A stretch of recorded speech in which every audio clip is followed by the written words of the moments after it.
Salut, c'est Géraldine, bienvenue sur Comme une Française TV, sound French even to the French.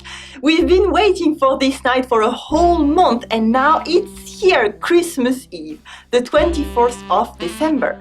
The tree is ready, candles are glowing, the dinner table is full, churches are waiting for the miracle in a manger, and Le Père Noël is ready on his sled, ready for his worldwide tour. What are the French people doing on this silent night, holy night? Let's dive in. Le réveillon, or le réveillon de Noël, is Christmas Eve, also called la nuit de Noël. La nuit de Noël, Christmas night. It's close to le réveillon du Nouvel An, New Year's Eve. However, while New Year's Eve is a time to party with friends, Christmas Eve takes place around le repas de Noël. Le repas de Noël, Christmas dinner, with la famille. La famille, your family. In the living room, you will find le sapin de Noël, that's here, le sapin de Noël, the Christmas tree, sometimes under the light of les bougies, the candles on the table.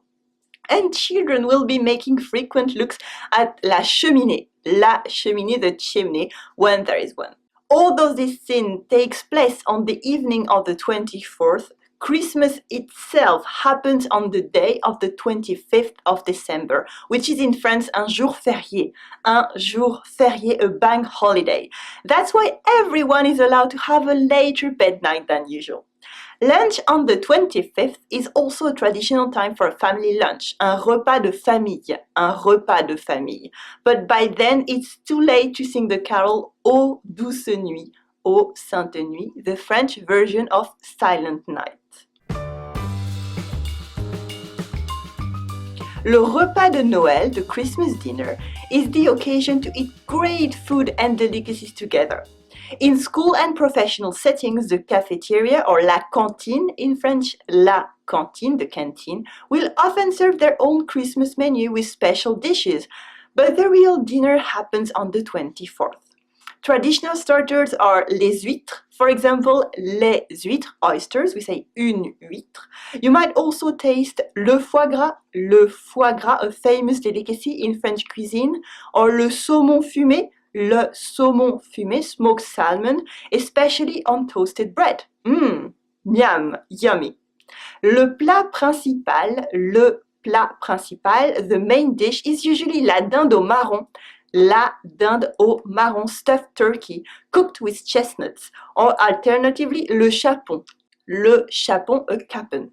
We eat until we are as stuffed as the bird, and then we move on to the cheese and the dessert, la bûche de Noël, literally the Christmas log. It's a cake that looks like a log, often with Christmas decorations such as little elves on top.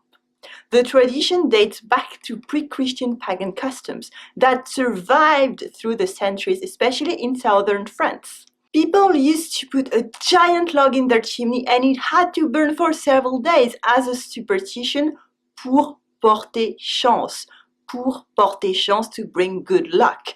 Since the 19th century and progressive disappearance of chimneys, this custom has switched to eating a log-shaped cake. Still in La Provence, an area in the French south, another tradition emerged, les 13 desserts, 13 desserts to end Christmas dinner. So if you're ever invited to a traditional French family dinner, there is one sentence you need to understand. Vous reprendrez bien un peu de bûche? Vous reprendrez bien un peu de bûche? You will take some more cake, won't you? Nod, say yes, and thank you, and enjoy. Les cadeaux de Noël are Christmas presents. They can be given during the dinner, but usually they appear sous le sapin, or au pied du sapin, under the Christmas tree, on the morning after, brought by le Père Noël, Santa Claus. Some of you might need to help him though. That's when you have to faire un paquet cadeau, or emballer un cadeau, to wrap a gift, with du papier cadeau, gift wrap. Quickly, this wrap will end up all teared up to find the traditional surprise. Un jouet, a toy, un livre, a book, une cravate, a tie, un parfum, some perfume, des chaussettes, socks, or un yacht, a yacht. Well, if you have enough gift wrap anyway. As we say, plaisir d'offrir, joie de recevoir. Plaisir d'offrir, joie de recevoir. Giving is as enjoyable as receiving.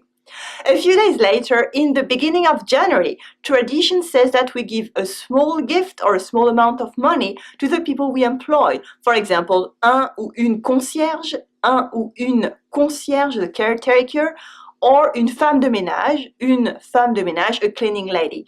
These New Year's gifts are called les étrennes.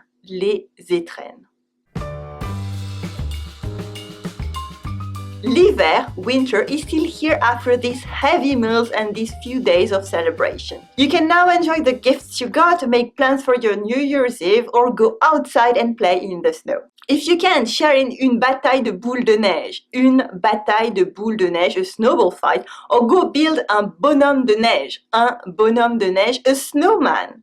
Check out les stations de sport d'hiver as well, les stations de sport d'hiver, winter sports resorts in the mountains, and find out if it's cold enough pour aller skier, to go skiing. You could try la luge, sledding, or la randonnée en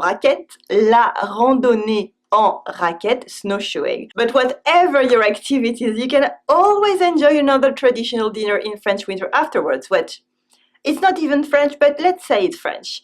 It's called la raclette, and la tartiflette. A heavy cheese and potato-based dinner for several people at once.